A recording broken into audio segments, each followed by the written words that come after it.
Então, beleza. Então, vamos lá. O que a gente tem que entender aqui, né? Como que a gente alcança esse destino na aprovação dos concursos públicos, tá? Primeiro, essas aulas aqui, né, vão acontecer, são 4 aulas, né, nesse primeiro formato, que nós vamos falar daquilo que realmente vai, né, abrilhantar aí o destino dos concurseiros na aprovação para concursos. E nas próximas aulas terão convidados, esta eu vou fazer eu mesmo, tá? Mas eu já convidei 2 pessoas para estarem aqui, tá? E talvez eu vou convidar uma terceira. Que é o quê? Eu acredito veemente, né, eu acredito muito forte, assim, na vida, que a aprovação, o destino da aprovação começa com a oração. Então essas 4 aulas, nesse próximo mês, nós vamos falar de fé. Como a fé move a tua aprovação. Como a fé, de fato, transforma o ser humano por dentro, para que ele consiga ser um ser humano melhor por fora, e para que ele consiga trilhar este caminho da aprovação, tá? Eu não vivo sem Deus. Então, antes de tudo, na minha vida existe um Deus. E Deus é o centro da minha vida, é o centro da minha existência. E eu vejo muito no mundo dos concursos públicos as pessoas não falando disso, né? As pessoas falam de Deus no mundo dos concursos públicos quando? Quando tá só dando merda, né? Quando só tá reprovando, quando não consegue passar, quando tá anos e anos estudando e não consegue uma aprovação, aí ela começa a lembrar de Deus.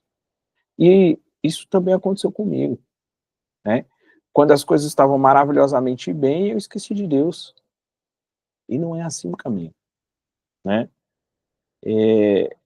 E mais do que isso, né? Se reencontrar com Deus, estar com Ele todos os dias, não vai só alimentar a tua aprovação, vai alimentar a tua aprovação de um ser humano, porque a gente precisa primeiro ser aprovado como um ser humano. Essa é a grande aprovação da vida. Eu falava aqui com o Vitor, e o melhor da vida de um pai é estar com seu filho. O melhor da vida de um pai é estar com seu filho. E isso vem lá da Bíblia, porra. Isso vem lá da fé. Eu não vou falar de religiões, mesmo eu sendo católico, praticante, rezo o rosário, o terço, ando com o meu terço no bolso. Eu sou esse cara. E você pode não acreditar nisso e tá tudo bem. Eu não estou aqui para falar da minha fé católica. Quando eu for falar dos santos, eu vou falar, vai ter aula nesse formato que eu vou falar dos santos. Beleza, você vem se você quiser. Se você não quiser, não vem também, tá tudo certo. Beleza? Mas eu vou falar. Porque eu vou falar daquilo que tem dentro de mim, daquilo que é a minha essência. E a minha essência de fé começou, e aí isso me despertou de uma forma grandiosa, quando o Vitor, eu vou honrar o cara aqui, o Vitor Ferraz entrou na minha mentoria, e o Vitor falou assim, professor, de onde vem a tua fé? E naquela hora que eu recebo essa pergunta, eu começo a pensar, né, porque a gente não tem resposta pronta, eu não tenho resposta pronta. E eu falei assim, cara, eu vou usar, né, uma das convidadas na semana que vem, eu vou usar o que ela falou para mim, né, Giovana falou para mim o seguinte, eu perguntei para ela o que ela sentia diante do sacrário. Para nós católicos, o sacrário é a imagem do pão, né, a vida, né, de Cristo ali no ostensório. E eu falei, o que você sente quando você vai ao sacrário? E Giovana falou assim, eu não sinto nada, eu não preciso sentir, eu preciso acreditar. Foi neste instante que eu falei, putz, esta é a resposta. Esta é a verdadeira resposta. Eu não preciso sentir. Muitas das vezes o nosso movimento com Deus não é sentido, o nosso movimento com Deus é acreditar. Muitas das vezes a gente não vai sentir porra nenhuma. A fé não é sentir a fé não está em contato direto com, com essa intimidade. Ah, eu estou sensitivo, eu recebi sinais. Às vezes o sinal é não ter sinal. Mas às vezes Deus fala com a gente de uma forma tão grande. Eu fui à missa na sexta-feira passada de manhã, e depois eu fui me confessar. Para nós católicos, a confissão é importantíssimo, e a gente vai regenerando o nosso corpo para ter um encontro verdadeiro com Deus, com o Espírito Santo, com o Pai, com o Filho, com o Espírito Santo.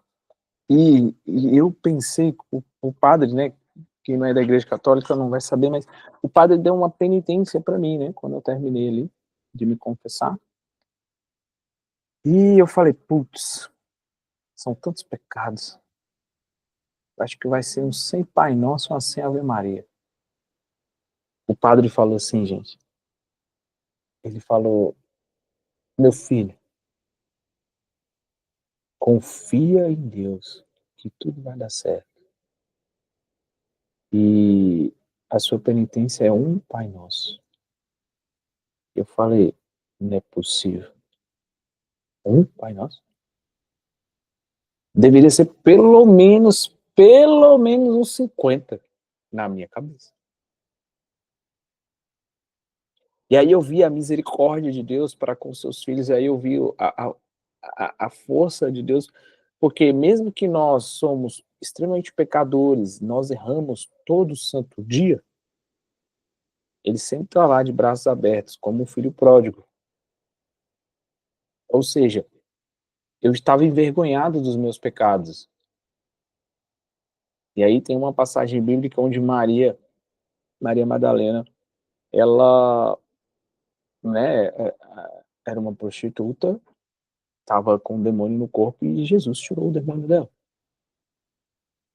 E aí ela começa a seguir Jesus. Nesta de seguir Jesus, o que que acontece? Em algum momento na aldeia, chega o quê? Alguém atrás de Maria, uma pessoa possuída atrás de Maria. E aí Maria fica muito descontente com aquilo, acha que ela atraiu aquela pessoa para onde Jesus estava com os seus discípulos e ela volta para a cidade, vai jogar, vai beber. E aí Pedro e Mateus vão atrás dela e a encontram. Encontram Maria lá e resgatam ela para onde Jesus estava. E esse encontro ficou marcado na minha cabeça porque Jesus fala assim: "Ela, eu estou muito arrependido, me desculpa, a culpa é minha". E Jesus olha para ela e fala assim: "Você achou que você nunca mais ia pecar? Você nunca mais ia errar?". E aí ela achou, né, quando a gente encontra com o Deus verdadeiro, a gente fala assim: "Porra, agora vai, eu não vou errar mais, agora tudo vai mudar, meu irmão. Eu tô fazendo tudo, eu tô rezando o rosário, eu tô rezando o texto, eu tô fazendo as minhas orações, eu tô lendo a Bíblia todo dia, eu tô sendo um cara bom, tô sendo um pai bom, tô sendo uma mãe boa.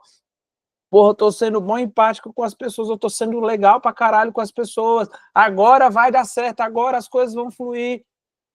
E aí tu vai lá e peca. E aí Jesus, como falou para Maria, fala assim: "Não, eu te perdoo, filho.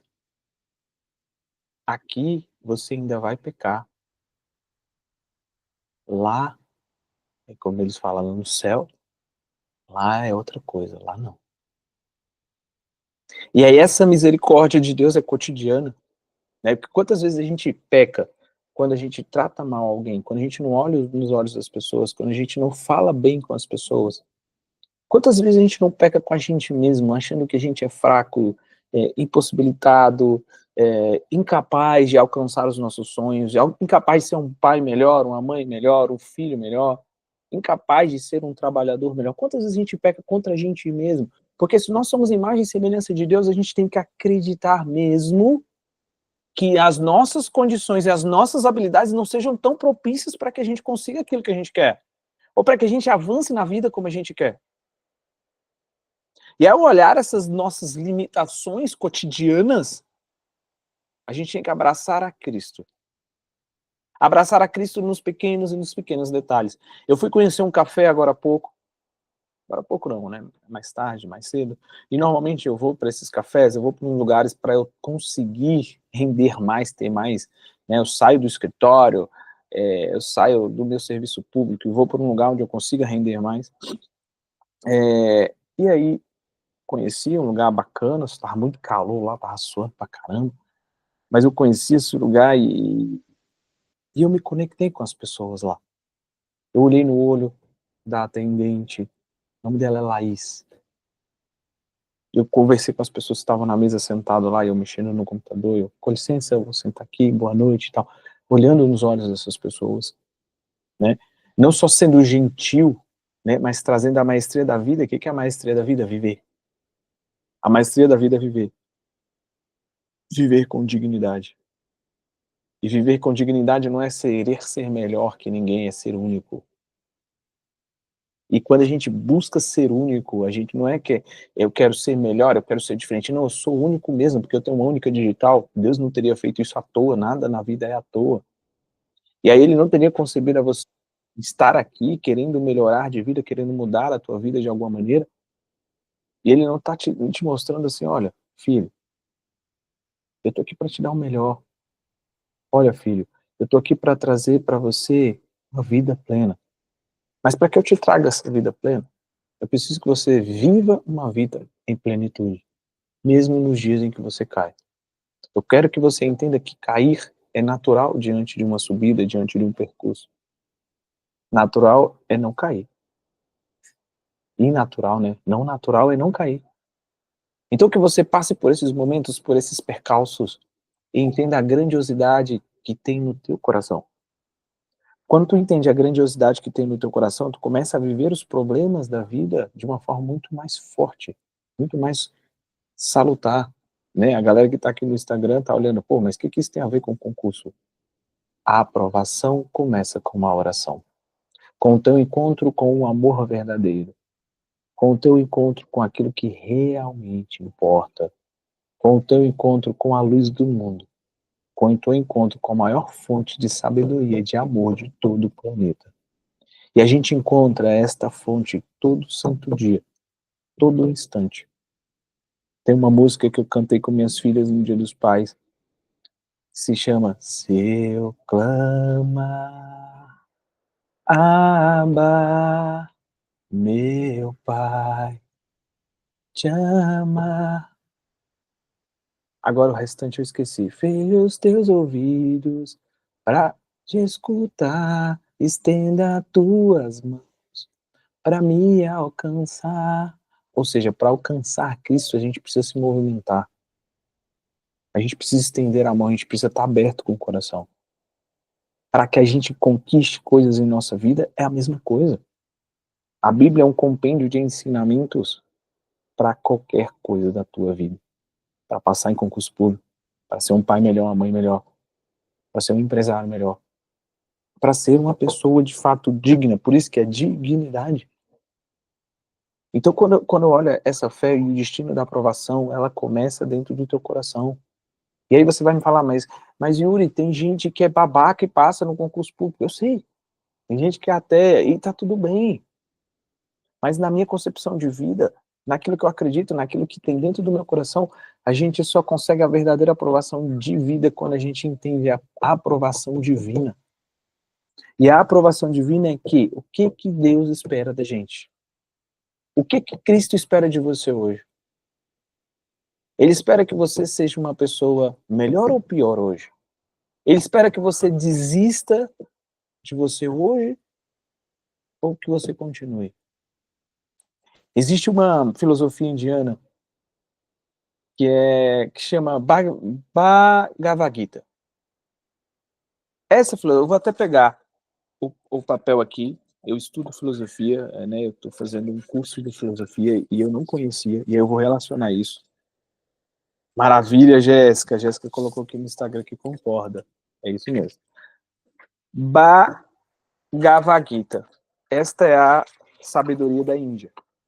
E aí, Índia, a gente está falando de um país que, né, profetiza vários deuses, certo? Tem Deus para dar tudo com direito na Índia, né? Inclusive, o elefante é um deus sagrado lá na Índia. Mas, o que eu quero contextualizar aqui no Bhagavad Gita?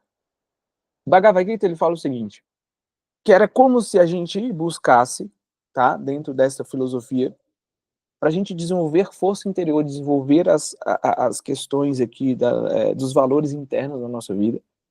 A gente tinha um conflito entre os Kauravas e os Pandavas.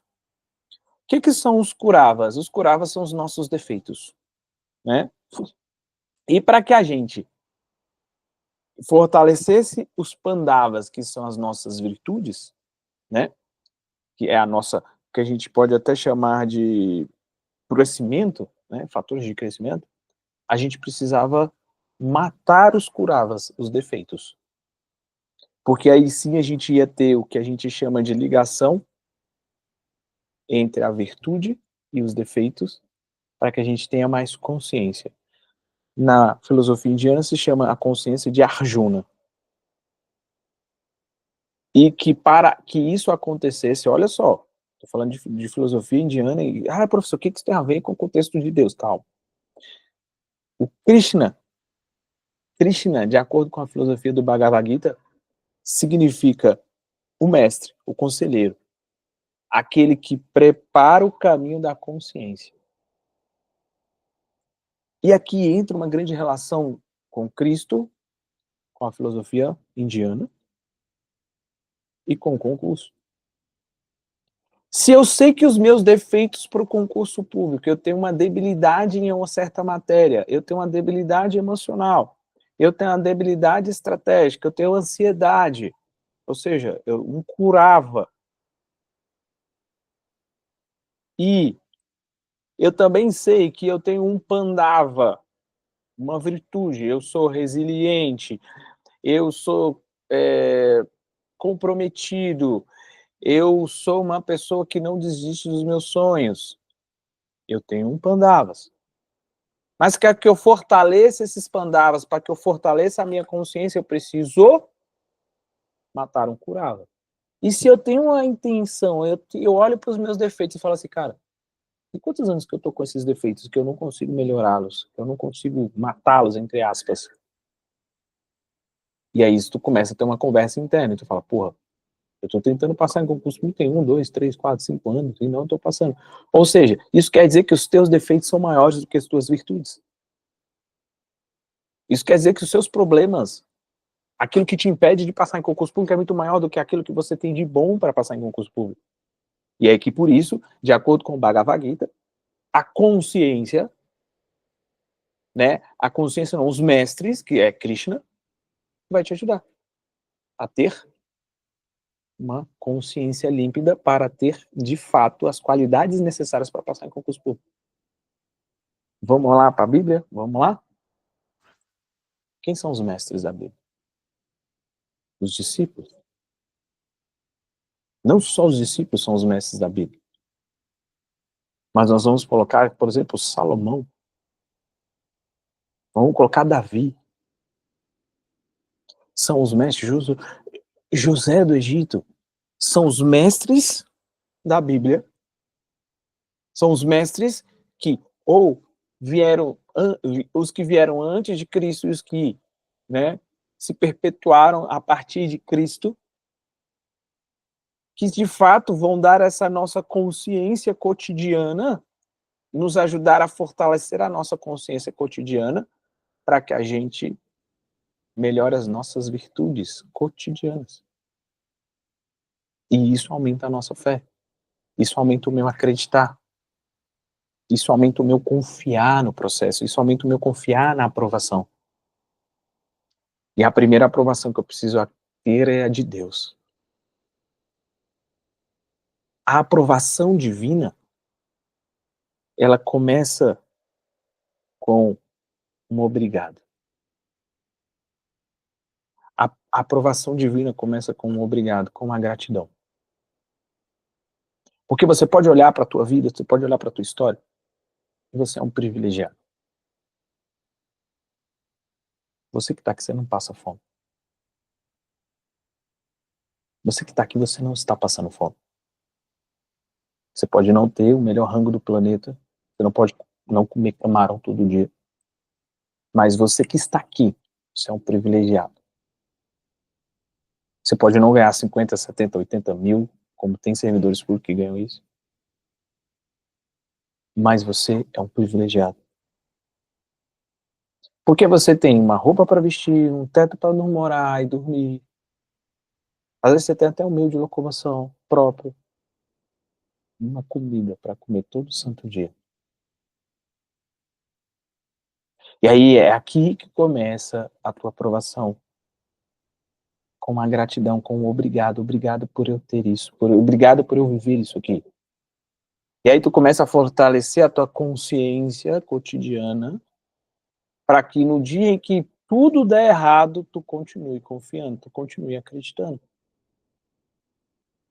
Porque vai ter um dia que tudo e mais um pouco vai dar errado nesta porra. Muito, mas é muito. Vai ter um dia que tu vai cair, tu vai pecar de novo, tu vai errar. E aí tu vai fazer o quê? Puta que pariu, tu vai desistir? Não é isso que ele tá falando pra gente fazer. Ele tá falando, levanta, eu tô aqui, reconheça os seus pecados, peça perdão e segue. Se humilhe. Quando a gente pecar algo que a gente considera muito grandioso, a gente se humilha a Deus, como Davi fez. Não foi isso que Davi fez? Se humilhar a Deus é reconhecer o teu erro fortemente. Fala, Bebinho! Reconhecer o teu erro fortemente e seguir. Literalmente, aceite que você não é um ser humano perfeito. Você é imperfeito. Perfeito só Cristo. Quando você entender isso, você vai ter uma aceitação muito boa de quem você é. Eu sou um cara que cobra muito de mim. Muito mesmo, muito mesmo, muito mesmo. Muito, muito, muito, muito, muito. Pra vocês terem ideia, já teve Dia dos Pais, né? Que, como dizem, homem não chora. Eu fui lá no banheiro conversar com, né, com as lágrimas, porque eu falei assim, eu não tô sendo um bom pai. Só que, na verdade, eu sou um pai muito bom, cara. Mas eu não estava sendo um bom pai comparado com outras coisas que eu via na internet. Olha que maluquice, cara. Olha que maluquice. E aí eu comecei a perder a minha essência, a minha consciência, quando, na verdade, eu sou um bom pai. Eu sempre fui um pai, sempre serei um pai extremamente presente na vida das minhas filhas. Extremamente presente mesmo, gente. Um cara que tá ali pro que der e vier para elas. Um cara que vai brigar com elas, mas que vai amá-las acima de todas as circunstâncias e vai protegê-las.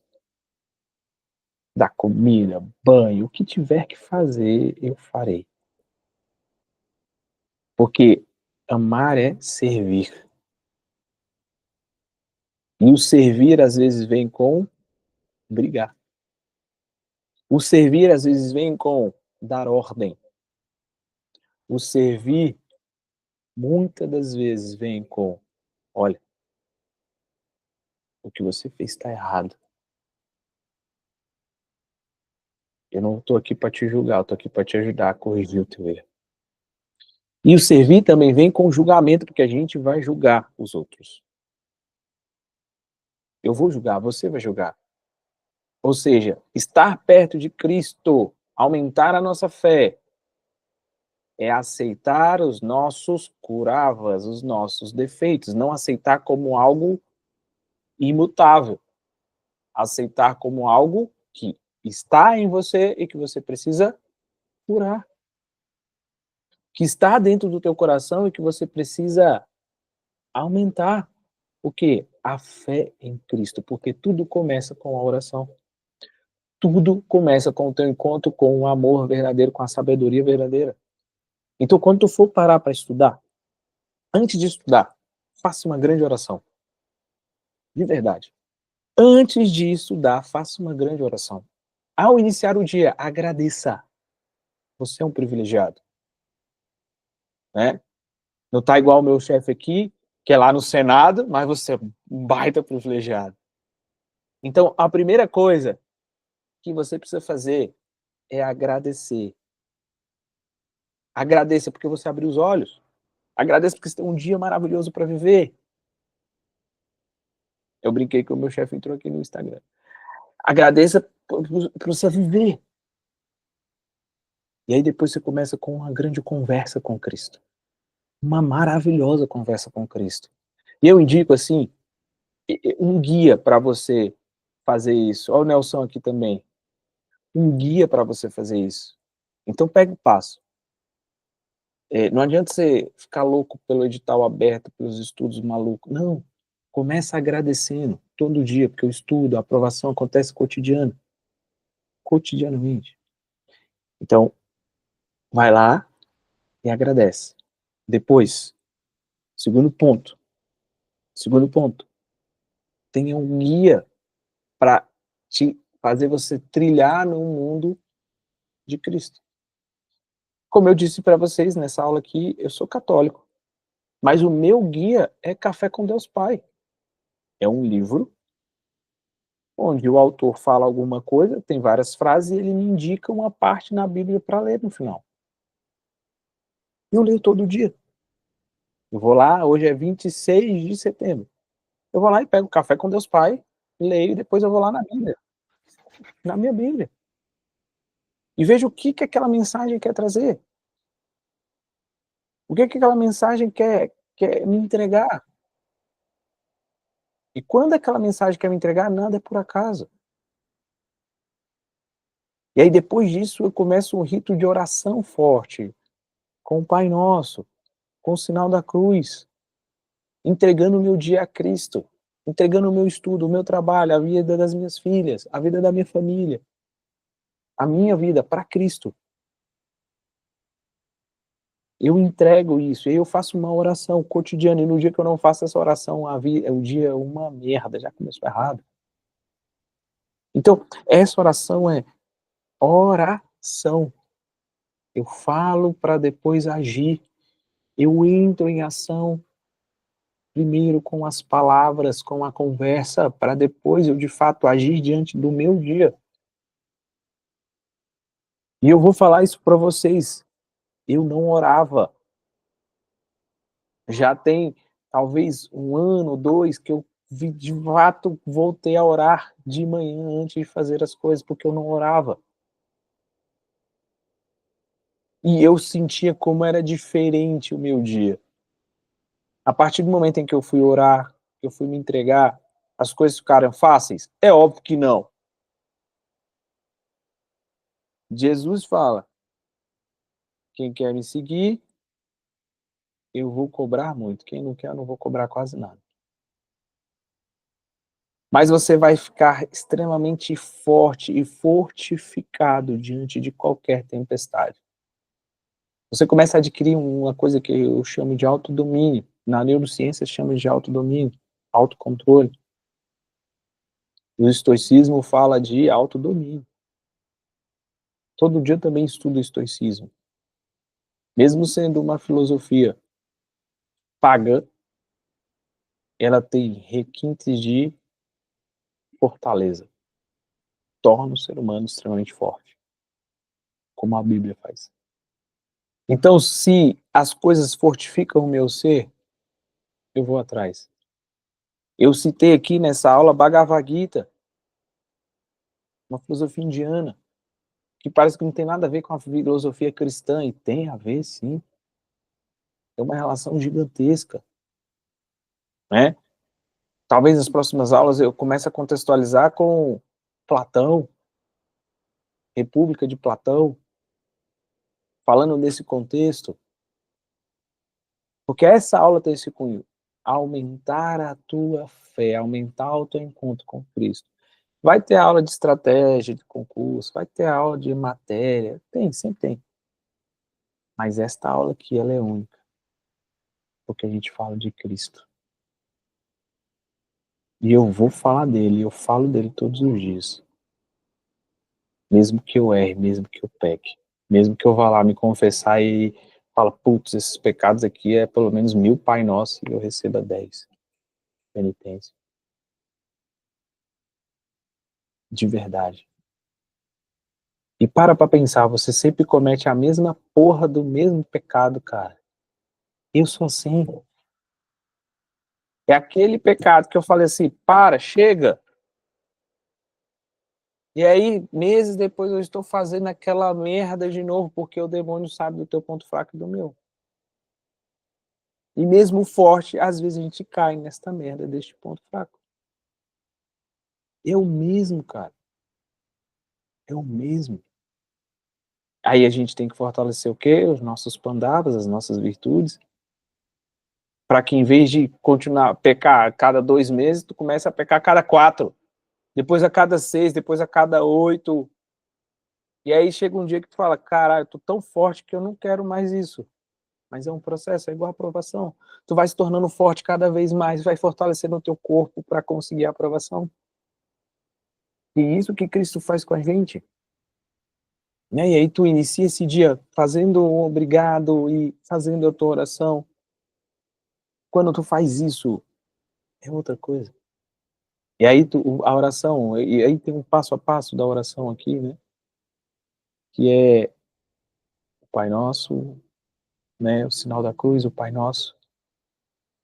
Você que é católico, reze também a Ave Maria.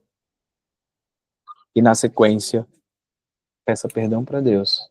Exalte Deus. Faça os seus pedidos e, por fim, agradeça novamente.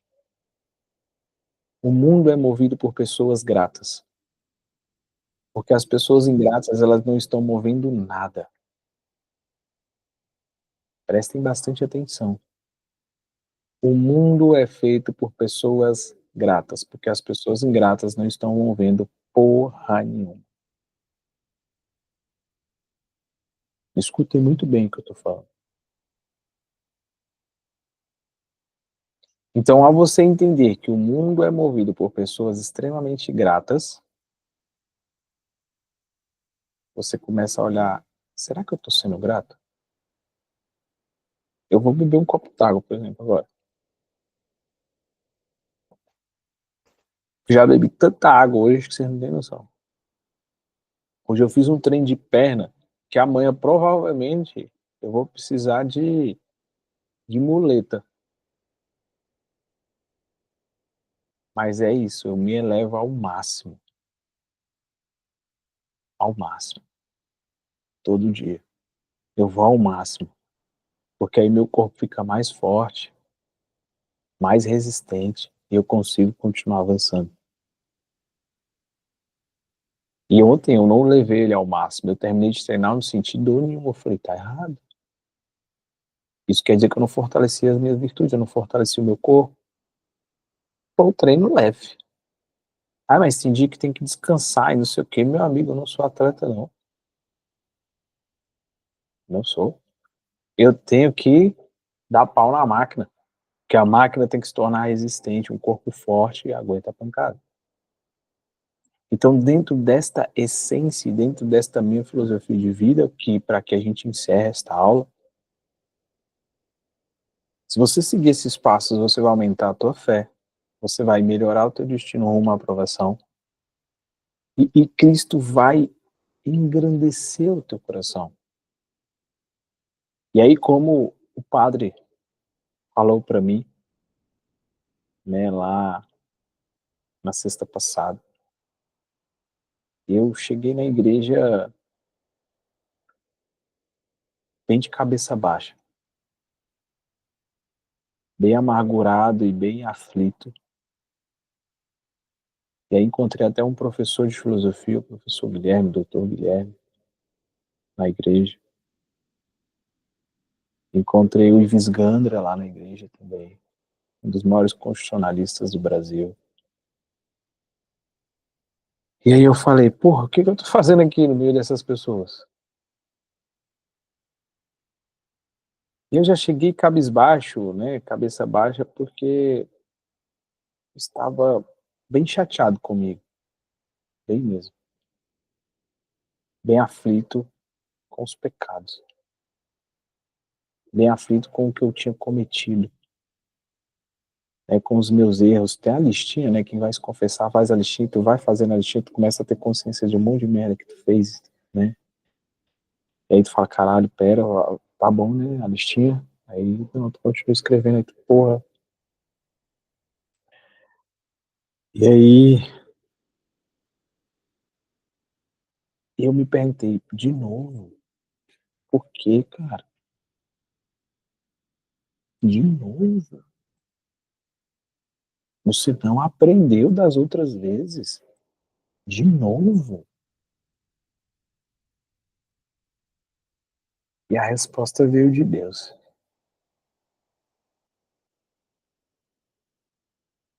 A resposta veio de Deus. Ele simplesmente falou: confia em mim. Isso aconteceu de novo para você aumentar a confiança em mim, para você acreditar mais em mim, parar de duvidar. É isso que ele quis dizer para mim. E aí eu saio do confessionário e o padre fala um Pai Nosso e confia em Deus que tudo vai dar certo. O padre nem sequer me viu, porque tem um pano assim.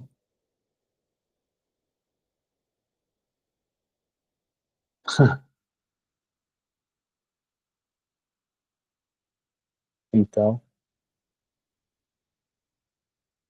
confie em Deus. Acredite plenamente nele e tudo vai dar certo. Na semana que vem a gente tem mais uma aula. A gente vai ter uma grande convidada, uma mulher que derrama Deus, derrama Deus. Na outra semana também eu já convidei uma outra, então na outra quinta-feira, às 7h30 da noite, nós vamos de novo falar de Cristo, falar de fé. E essas convidadas vão entregar algo grandioso. E aí o quadro vai se chamar A Fé,